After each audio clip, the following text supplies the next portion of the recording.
अचानक एक दिन 4 लड़के अपने शहर से घूमने के लिए कहीं जा रहे थे। तभी बीच में रामनगर गांव पड़ा। रात बहुत हो चुकी थी, तो उन्हें लगा कि थोड़ा वक्त यही गुजार लिया जाए। चारों लड़के रामनगर के जंगल में ही रुक गए। उन्हें जंगल में कुछ घूमने का मन हुआ तो वो आगे बढ़ने लगे और बढ़ते बढ़ते तांत्रिक जहां रहता था वहां पहुंच गए। अपने दोस्त को इस तरह का बर्ताव करते देख अन्य 3 लड़के डर गए और वहां से गांव की तरफ बढ़ने लगे। सुबह होते ही उन्होंने सरपंच से मुलाकात की और सारा किस्सा सुना लिया। सबसे पहले तो सरपंच ने उन तीनों लड़कों पर खूब गुस्सा किया। उन्होंने पूछा कि तुम लोगों को किसने कहा था वहां जाने के लिए?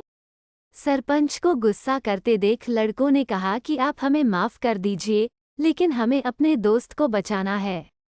कुछ तरकीब बताइए। इसे अच्छा मौका समझते हुए सभी ने उसे एक कुर्सी से बांध दिया और उस पर आग लगाकर वहां से चले आए। ग्रामीणों के मन में हुआ कि तांत्रिक उसी आग की लपटों में झुलस जाएगा और उससे उनका पीछा छूटेगा। हुआ भी ऐसा ही। करीब 4 से 5 साल तक सभी लोग अपने गांव में हंसी खुशी रहने लगे। उसी दौरान रामनगर गांव के युवा एक एक करके गायब हो रहे थे। कुछ समय बाद ग्रामीणों को समझ आया कि सभी जवान लोगों को तांत्रिक अपनी विद्या से काबू करके खत्म कर रहा है।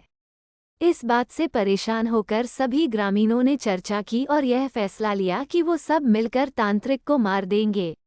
अपनी इस योजना को अंजाम देने के लिए एक दिन सभी ग्रामीण मिलकर तांत्रिक के घर पहुंच गए। उस समय तांत्रिक किसी पूजा में बैठा हुआ था।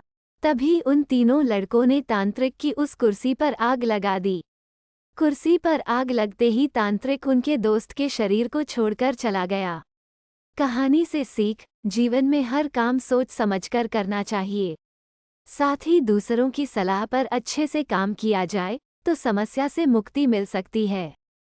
थोड़ी देर सोचने के बाद सरपंच ने कहा, अगर वो लड़का कुर्सी से उठता है और खुद को आग लगा लेता है तो शायद तांत्रिक की आत्मा उसे छोड़ दे।